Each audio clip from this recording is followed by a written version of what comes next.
नमस्कार मो Anandpur press club सभापति एवं आनंदपुर कॉलेज जन आलुमनी बहुत खुशी हेली आनंदपुर रे डायमंड जुबली प्रस्तुति पर्व चली कि विडंबनार विषय जो प्रणाली आनंदपुर कॉलेज जो डायमंड जुबली प्रस्तुति चली अगणतांत्रिक विधार हो निर्दिष्ट केत गुड़े लोक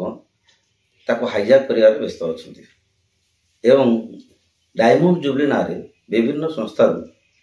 पैसा रोजगार करने मुख्य उद्देश्य डायमंड जुबली प्रति से गत मीटिंग रे मु कही को आधार रे सभापति चयन हे संपादक चयन हे कार्यकर्ता चयन हे को आधार रे आम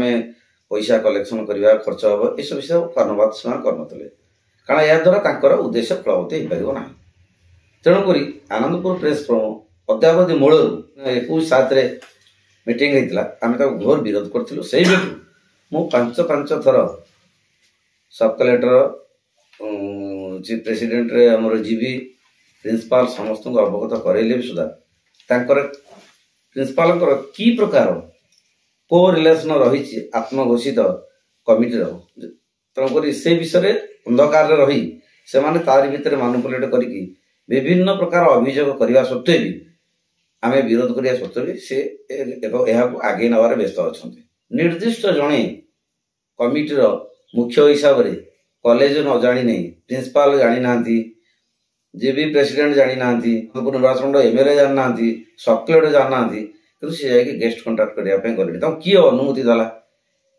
आश्चर्य विषय जे वर्तमान पर्यंत खर्च करुच्ची कि पैसा आसूची कौटी या भितर प्रिंसिपाल एवं सभापति आत्मघोषित कमिटी ए जुबली टाको फंक्शन टाको हाईजैक कर व्यस्त अच्छा तेणुक मुझे माध्यम आनंदपुर कॉलेज पुरातन छात्र मानू निवेदन करुच्ची आपणकर कॉलेज जुबली अंशग्रहण करूँ एवं एक घोर विरोध करूँ गणतांत्रिक उपाय ए कमिटी की आम स्वागत करूँ अगणतांत्रिक उपाय ये आत्मघोषित कमिटी कदापि आम कराइदेबुनि आम बारंबार सबु क्षेत्र में एवं कलेक्टर एडभांस थिला आम देला पर भी जदि कौन से आम सेमती आशानुरूप पदक्षेप बर्तमान पर्यंत पाईना बाध्य आम आईन मुझे आईन छात्र हिसाब से आईन प्रति मोर यथेष सम्मान अच्छी मो आईन द्वारस्थ होगा बाध्य हेबी मु चाहूनी आईन द्वारस्थ ही मो कॉलेज गौरव को आँच आने किंतु मत परिस्थिति बाध्य कर संपूर्ण दायी रही आनंदपुर कॉलेज अध्यक्ष कारण तांकर परोक्ष इंगित प्रत्यक्ष भी हो पारे से निजक संचालन कर अणदेखा कराने ये जो आत्मघोषित कमिटी या उद्देश्य जुबली नुहे केवल पैसा कलेक्शन करवा से पैसा एंजॉय करवा उद्देश्य नुहे जे आम गोटा कॉलेज जुबली कर फंक्शन करवा पुरातन छात्र मान करवा आप देखुना गेस्ट कंटाक्ट करने गले किंतु देखा होयार पुरातन छात्र संघ सभापति संपादक थिले से अगोचर अच्छा एवं पुरातन माने 35 प्रेसिडेंट सेक्रेटरी थे अवगत करा जो मैंने आसुचंती प्रथम थर आसुचंती जानी दौरान ये कौन गणतांत्रिक उपाय कमिटी गठन कराएनि से प्रथम मीटिंग पर द्वितीय मीटिंग आसुना प्रत्येक थर सोशल मीडिया छाड़ुं किंतु लोक जाणिक आग्रह अच्छी आनंदपुर कॉलेज डायमंड जुबली हम आनंद पुरा छात्र मान आग्रह अच्छी से शुणिकी आसुचंती पर मुहूर्त जो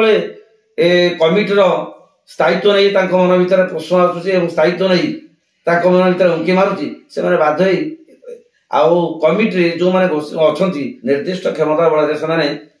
अन्य कहवाई सुजोग दौना बहुत थर मुझे चेष्टा कर सुधार आने किंतु आमर आत्मघोषित कमिटी से सुजोग दिए ना जदि के सुजोग दिए आनंदपुर कॉलेज डायमंड जुबली रूपरेखा बदलार निश्चय साधित हम 60 वर्षर कॉलेज लक्षे स्टूडेंट जहाँ मो कॉलेज प्रशासनिक पाखर खबर पाई आमर लक्षे स्टूडेंट जदि टंके देले लक्षे टंका जो 10 टका ना 10 लाख 100 टका ना देले कोटी प्रोग्राम करने आम क्या द्वारस्थ होगा पड़ोनी किंतु विडंबनार विषय आत्मघोषित कमिटी द्वारा बारंबार या पाखु मागी चेक आसो बाउंस हम ବାଉନ୍ସ ହେଇକି ଯାଇଛି, ଇଏ କ'ଣ ଆମ ପ୍ରତି ଗୋଟେ ଅସମ୍ମାନ ନୁହେଁ କି? ମୁଁ ଆପଣମାନଙ୍କ ମଧ୍ୟରେ ବି ନିବେଦନ କରିବି ଅଧ୍ୟକ୍ଷ ମହୋଦୟଙ୍କୁ ଯେ ଏ ପ୍ରକାର ତ୍ରୁଟିକୁ ସୁଧାର ଆଣିବା ପାଇଁ ଏବଂ ଗଣତାନ୍ତ୍ରିକ ଉପାୟରେ ଆଉ ଥରେ କମିଟି ଗଠନ କରାଯାଉ ଏବଂ ନିଶ୍ଚିତ ଭାବରେ ପୁରୁଣା ଛାତ୍ରମାନଙ୍କର ସମର୍ଥନ ରହିବ ଏବଂ ହବ। ଆନନ୍ଦପୁର ପ୍ରଶାସନର ମାନେ କି ଚାପରେ ଅଛି ମୁଁ ଜାଣିପାରୁନାହିଁ, କିନ୍ତୁ ଆନନ୍ଦପୁର ପ୍ରଶାସନକୁ ମୁଁ 4-5 ଥର ଜଣାଇଲା ପରେ ବି ସୁଦ୍ଧା ଯେତେବେଳେ ମୁଁ ଆଶାନ୍ୱିତ ଫଳପ୍ରଦ ଆଶାର ଉତ୍ତର ପାଇଲି ନାହିଁ, ମୁଁ ବାଧ୍ୟ ହେଲି କଲେକ୍ଟର ଗ୍ରିଭାନ୍ସେସ୍ ଦେବା ପାଇଁ। କଲେକ୍ଟର ଗ୍ରିଭାନ୍ସେସ୍ ମୁଁ ଦେଇଛି, କିନ୍ତୁ ଆଜି ପର୍ଯ୍ୟନ୍ତ ସେ ମାନେ ଉତ୍ତର ମୁଁ କିଛି ପାଇନି। ମୁଁ ଚାହୁଁଛି ଏ କମିଟିକି ରିଫର୍ମ କରିବା ପାଇଁ, ଏ ଯୋଉ କମିଟିକୁ ଭାଙ୍ଗି ଦେଇକି ନୂଆ କମିଟି ରିଫର୍ମ କରିବା ପାଇଁ ଗଣତାନ୍ତ୍ରିକ ଉପାୟରେ ଏବଂ ସମସ୍ତଙ୍କର ସହଯୋଗରେ ସମସ୍ତଙ୍କୁ ନେଇକି ଏ ଉପଖଣ୍ଡର କଲେଜ, ଏ ଆନନ୍ଦପୁର ଇଏ ହଉଛି କେଉଁଝର ମାଟିର, କେଉଁଝର ଜିଲ୍ଲାର ଇଏ ଦ୍ୱିତୀୟ ସର୍ବବୃହତ୍ତମ କଲେଜ। ଏଥିରେ 1 ଲକ୍ଷ ଷ୍ଟୁଡେଣ୍ଟ ଯାଇଛନ୍ତି ପାଠ ପଢିକି। କିଏ ନା କୋଉଠି କୋଉ ବଡ ବଡ ଜାଗାରେ ସବୁ ଅଛନ୍ତି, ନିର୍ଦ୍ଦିଷ୍ଟ ଗୋଷ୍ଠୀ ଏକୁ ହାଇଜାକ୍ କରିବାର ବ୍ୟସ୍ତ ଅଛନ୍ତି।